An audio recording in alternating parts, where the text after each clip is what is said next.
Hi BookTube! My name is Sarah and welcome to the Bookish Knitter. Today I am coming to you with my weekly TBR video. So this is for week number 6. It is February the 5th through the 11th. I do have my tablet here with my notes on it so I can let you guys know what books I'm reading. So I have been doing these every week this year and I'm really enjoying it. I'm not necessarily getting to all the books that I have on these lists every week, but I love it because it's like I have this many books that I can read during the week. And I don't have to, it's kind of a way for me to mood read. What I found was, especially now because we're going into a new month, I didn't get that end of the month, like, itching to read the books for the next month, which is what used to happen. About midway towards the end of the month, I would be like, I'm kind of over the books for the month of whatever, January, and I just want to get to February's books. Whereas I'm finding that's not happening now because, like, every week I have new books that I've picked and I'm getting excited about them. So this is great. So every other week before this one, I have had 5 books on my list. I've put it up to 6 now. Again, I'm not getting to all the books anyway, but I like having the choice. So let me go through the books that I have for this week. So the first prompt, because I have little prompts for myself, is a book off my physical shelf. And I do spin a wheel for this prompt, or for the book off my physical shelf and the book off of my digital shelf. And I spin a wheel that I have all these different prompts on, and I pick a book based on those prompts. Now, for my physical books for the next month, for the month of February, are all going to be retro romance books because I am co-hosting the Retro Romance Readathon. So the first one that I got was a book that has been on my TBR the longest. So I don't think this has been on my TBR the longest, but I definitely know it's been on the TBR for a few years. I bought this book a number of years ago at the bookstore, and that is The Flutterby Princess by Pamela Browning. This is an old Harlequin American romance novel. It's number 181, and this one involves ghosts. A reluctant ghost, and a woman who is like a children's entertainer, storyteller. I don't know. It sounds really cute. This came out in, what year did it come out in? 1986. So it definitely fits the Retro Romance Readathon, which retro, as defined by us for this readathon, is a book that came out prior to 2003. So a book that's at least more than 20 years old.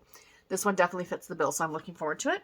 The next one is a book off of my digital shelf, so my Kobo, my Kindle, something like that. And I'm going to be going with a cozy mystery. And we have Elementary She Read by Vicki Delaney. The prompt for this book was a book with a red cover. So the cover's not completely red, but there's a red chair on the cover, which is very prominent. So I would definitely say that this book has a red cover. I'm looking forward to it. Next we have a series book. So I look at all of my series that I'm currently reading and I randomly pick one and I read the next book. And in this case, we have Cold Case at Carlton's Canyon by Rita Herron. This is book number 2 in the Cold Case series. I read the first book last year and I really liked it. So I'm really looking forward to this one. I do love a good cold case. I know not a lot of people do, but I am one who does enjoy, even in cozy mysteries, I do like a good cold case. The next book is a Harlequin new release. So now we are into the month of February. So this is a book that has been published. It's a February release, but it was published as of the last Tuesday in January. And we are going with a Harlequin Presents novel this week, you guys. And if this title does not scream Harlequin Presents, I don't know what does. Forbidden Until Their Snowbound Night by Melanie Milburn. Also would fit for a red cover. Because there's clearly a lot of red on that cover. So yeah, I am looking forward to this one. I do enjoy the Presents novels. They're a lot of fun. So this is where we're getting into the kind of bonus book. And I don't know if I'm going to continue doing this throughout the year. I might if I find that I'm getting to these books. So this is a chunky monkey, right? Now, the reason I thought about this is because for this week, like I'm filming this on Thursday night, this weekend, it's the next book I'm going to read, is Kansas City Cop by Julie Miller. I'm sort of unofficially buddy reading this with Ollie over at Criminali because he's reading it for the Garb-August 1.5 reading weekend that he's doing. So this is a 2-in-1 book that I bought, and I love these. I buy a lot of these 2-in-1 books when I see them at the stores because, I mean, you're getting 2 books for like $7, which is a really good deal considering right now The ebooks from Harlequin are like $6 a piece, each ebook. So you're getting like one for free, essentially. And it's a great way to kind of build your collection of these by getting the 2-in-1s. So I'm like, okay, I'm going to read the book and then put it back on the shelf. But then I'm like, well, what if I read the other book the next week? So that's what I'm going to do. So I'm going to read the second book in this anthology, and that is Armed Response by Janine Crouch. So these were both originally published as Harlequin intrigue novels.